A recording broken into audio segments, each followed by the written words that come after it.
Remember, what's happening on the ground is very, very real. With the Israeli war machine all around Gaza at this time, the next step is expected to be a full-scale ground invasion.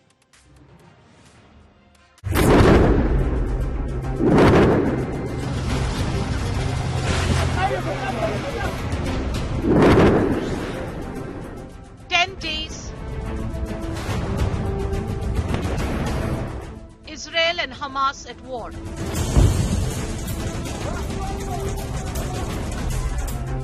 Gaza invasion now inevitable.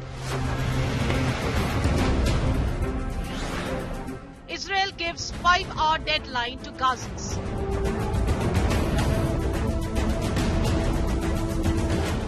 Bloodiest escalation in war next. Top focus on 5 Live.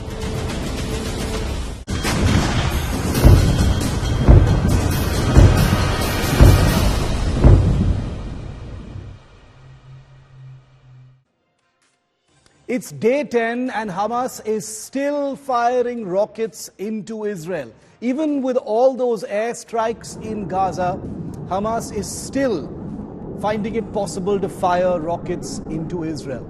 As far as warfare is concerned, this is Hamas's chief strike weapon, as you've been seeing over the last 10 days, and they've been used to terrible effect.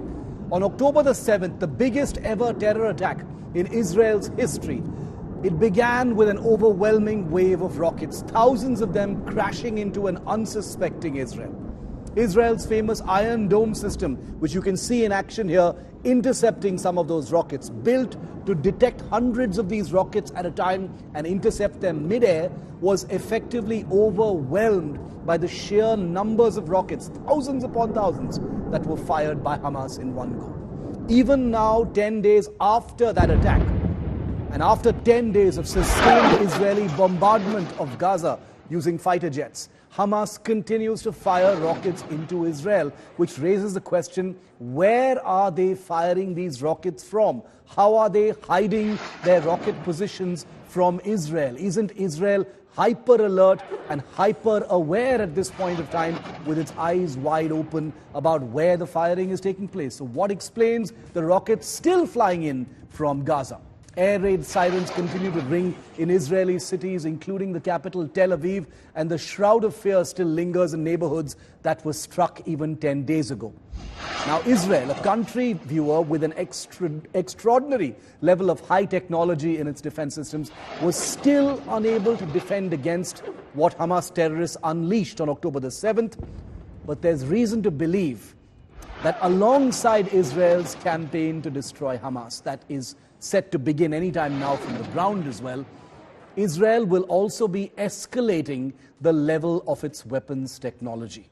A British newspaper, The Telegraph, reports suggest that Israel may augment its Iron Dome anti-rocket system, which fires missiles to hit the incoming Hamas rockets, with a new system called Iron Beam.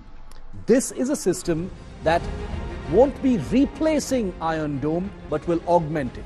In this system, the Iron Dome's missiles are replaced with a high-powered laser beam. Now, this laser beam is focused on an incoming projectile, like a rocket or a UAV or a drone or whatever it is, until it disintegrates in the air. Now, this system called Iron Beam was unveiled in 2014, quite a long time ago, and it was scheduled for service entry into the Israeli Defense Forces by 2025. But that could happen way sooner, says these reports, given the current security threat perspective and Hamas continuing to fire such rockets. And remember, it's not just about Hamas, it's also about Hezbollah to the north in Lebanon. They're firing rockets and they've got missiles as well that could require a much more advanced anti-rocket/missile system. Now, the Iron Beam has several advantages over Iron Dome. The most obvious being that the system can destroy far more enemy projectiles much more quickly, theoretically, than Iron Dome. On the other hand, the Iron Beam isn't an all-weather weapon like Iron Dome, which means if it's raining, the weather is bad, its effectiveness comes down considerably, since raindrops would scatter and dilute the potency of the Iron Beam's lasers.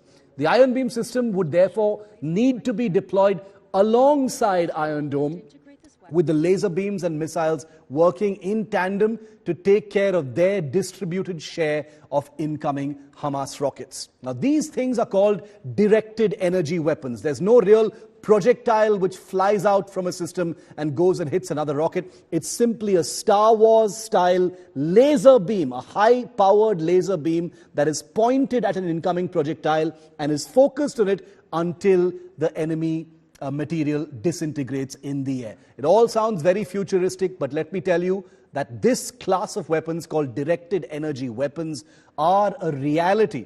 The United States has them, has deployed them. India is building directed energy weapons as well. China claims to have directed energy weapons. Israel, which has been on the cutting edge of defense research for a very, very long time, has been known to be researching quite a lot in this field as well. And that's why the Iron Beam, which was scheduled to enter service sometime in 2025, could actually come into service much earlier. Because remember, October the 7th has completely changed the security perspective for Israel. Israel once again sees the Hamas attack of October the 7th as a reminder of the existential issues that Israel has always faced. I want to go straight to the ground to talk about this, because this is in many ways representative of how Israel is not only seeing the threat of Hamas, but is also seeing the requirement for high technology even after it has pounded many parts of Gaza into oblivion. Gaurav Sawant, who's been reporting fearlessly from the front lines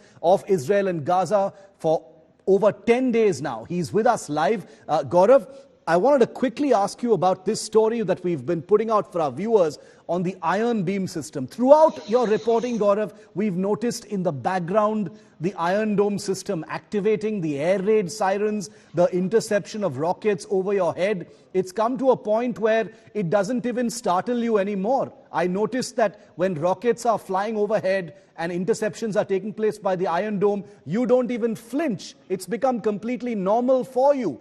And that's perhaps one of the reasons why Israel is now, learning lessons about how the Iron Dome didn't adequately take care of all those incoming rockets. And now the Iron Beam is being accelerated into service, Gaurav.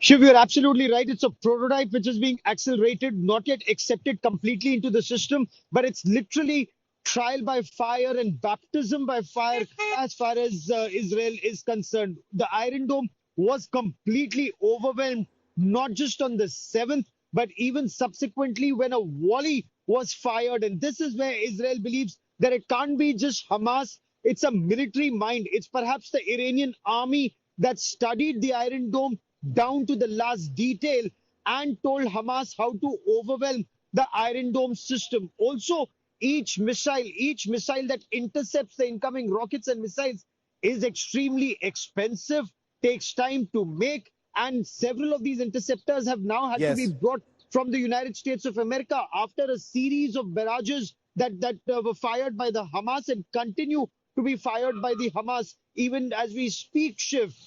And that's exactly why this Iron Beam system, which is a prototype, has actually been tried. And according to some, and these are, of course, we still have to hear officially from the IDF.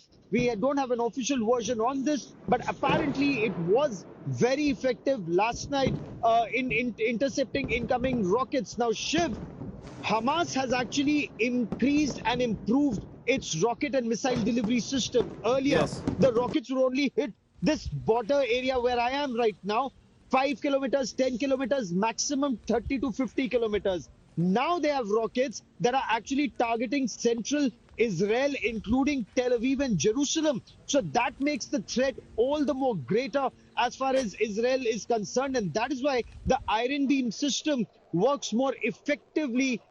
You don't have to wait for America to supply more in projectiles, and you don't need that Tamir system to identify the Iron Beam works very, very effectively, at least as of now, Shiv. Prototype just as yet.